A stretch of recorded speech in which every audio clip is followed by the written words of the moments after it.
I don't really know very much about parenting. I'm really only familiar with two cases of parenting, what I experienced as a kid growing up and what it was like watching my own two sons growing up. So I can't really talk about it with any authority. I certainly never thought too much about the process when I was growing up myself. And I never consulted any experts or books on how to be a parent when we had kids of our own. Looking back, certain themes begin to emerge when I think about each case. My two brothers were 12 and 14 years older than me. And by the time I was aware of much, they were out of the house. So I was raised more or less as an only child. But since my parents had already been through this a couple of times, they weren't anxious. They didn't have to learn how with me. Obviously, I absorbed on an unconscious level how my parents did it and used that later without even thinking about it. As I look back at these two experiences, me as a kid and then as a parent, I see some similarities and some differences. For instance, after a brief stint as Rosie the Riveter during World War II, my mother was at home and did most of the day-to-day parenting. I don't recall that my father ever went to a parent-teacher conference, for instance. On the other hand, after a brief stint as a stay-at-home mom, my wife was either a graduate student or working at her profession while the boys grew, so we shared more of the task. But while the circumstances were different, I see some common themes running through both parenting experiences. Principles, if you like. Probably not a complete set, but it seemed to work for us. Parents are united. If one agrees to something, the other goes along, no matter how wacky the decision. Never threaten something you aren't prepared to carry out, because if you threaten it and don't do it, you leave them in charge. Always tell them the truth, even if it seems like it would be painful. Set firm limits, but leave them room to grow. Otherwise, they can't expand. Let them read anything they want. If they understand it, they're ready for it. If they don't understand it, they'll put it down. And love them unconditionally. That's all. Right now, my wife and I are happily in the throes of parenting. We're celebrating our 20th wedding anniversary this summer, and we just celebrated our oldest daughter's 14th birthday. So we've been parents more than half our married lives and a third of our total lives. But parenting less time than Elliot's nearly 60 years. Parenthood will define the rest of our lives. And in 3 weeks, our newest parenting adventure will begin as we welcome our 16-year-old Bangladeshi exchange student named Apurva, who arrives here for a 10-month stay with us. We were conscious and deliberate about being parents the first 2 times and are excited about this new adventure we're embarking on with Apurva joining our family. We're very fortunate to have 2 amazing young people who are our daughters. I often think that they are this way in spite of me and because of my wife. And amazing as they are, and as much as I know about brain development, I still manage to get frustrated with them almost every day. I know better, and my wife has the patience of a saint, both with me and with our girls. So it will be fun to add a 3rd teenager to the mix and see how life changes for all of us. My wife is an amazing parent. Like many things in her life, she was told that it would be better for her not to have kids. And if she did, it would be very challenging. Challenge accepted. Like many things that she dives into, she went all in. Parenting was not an addition to our lives, it became Kate's vocation. Before Ruby was born, my brother sent us a card quoting an old Johnson & Johnson ad that said, "A baby changes everything." That was an understatement. They also threw in a used copy of the Sears and Sears baby book. And as the reality of becoming parents was imminent, we thought, oh good, the instruction manual. The baby book started us on a journey of learning as much as we could about parenting. And when I say us, I mean Kate. We both had experience with babies, both as paid babysitters and with younger relatives, but we still had a lot to learn. So add to our bookshelf The Womanly Art of Breastfeeding, Siblings Without Rivalry, Simplicity Parenting, Kids, Parents, and Power Struggles, and others. Looking up at our shelf now, I see half a dozen books on parenting still, well read, with dog-eared pages and watermarks that we still reference from time to time. Kate was hooked, and I was interested, but I was also working full-time and attending graduate school. So imagine, even with all those books and all of our good intentions and dedicated time and effort, we still don't have it all figured out. Like most parents, I would guess, we wanted to hold on to emulate, to nurture our favorite parts of our own childhood. But we both had a mental list of things that we were happy to let go of too from our childhoods.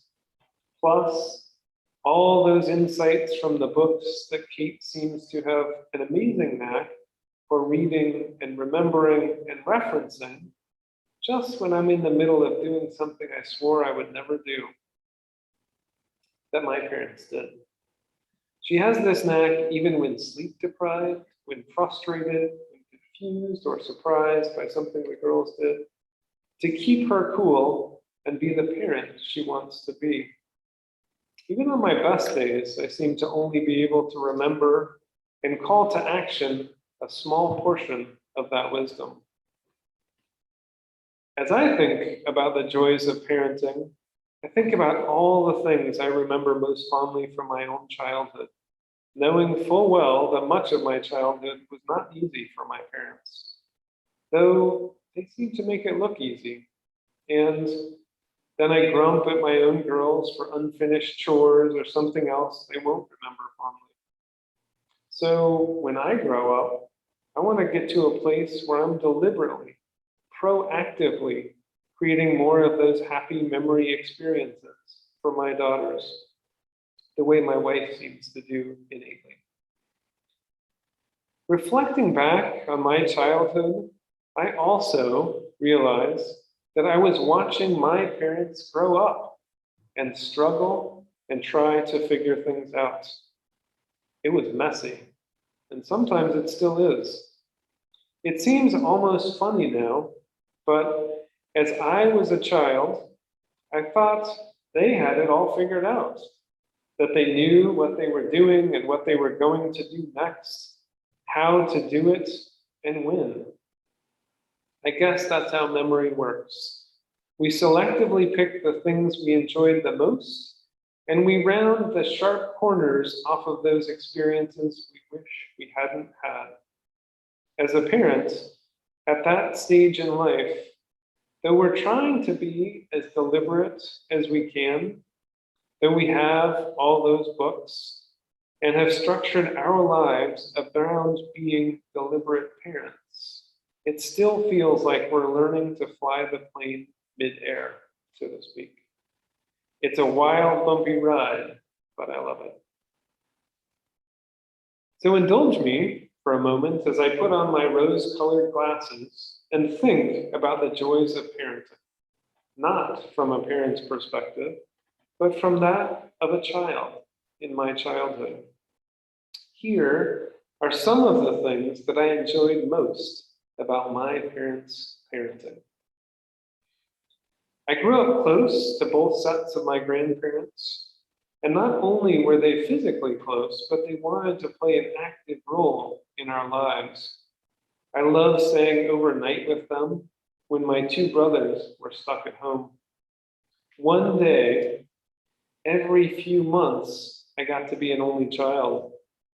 Grandma and Grandpa had a calendar hanging on the wall by their back door, and we were allowed to write our name in one of those Friday or Saturday night spaces every month or two. That was our day.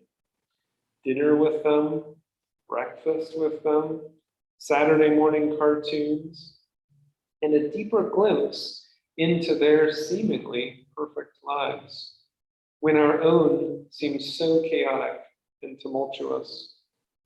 That's a gift I want to give my own grandchildren.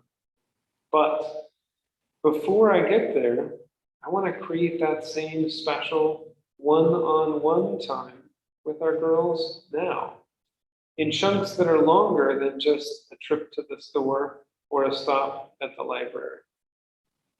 I have a lot of fond memories of regular trips to the national forests or the national parks. It meant exploring the natural world while hiking, camping, horseback riding, or bicycling. I would like to think that I loved every minute of it and never complained, even when the tent leaked, or we froze in the back of the truck, or when the fish didn't bite, or when it felt like we couldn't ride another foot and we were still a mile away from the car.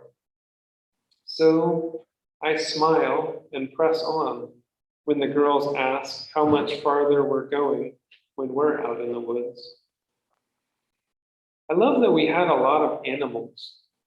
I love telling stories about my pigs and rabbits and horses and dogs and sheep and everything else. But I know I didn't always remember to willingly do my chores. I know I complained and rhetorically asked, why do we need to feed the animals every single day? Even though my parents took care of them about half the time. So we have a house full of animals now too. And I remind myself what a good experience this is, even when I'm helping one of the girls reluctantly do their animal chores. I love eating fresh, homegrown vegetables. My grandma made gardening look so easy. All I had to do was show up and eat.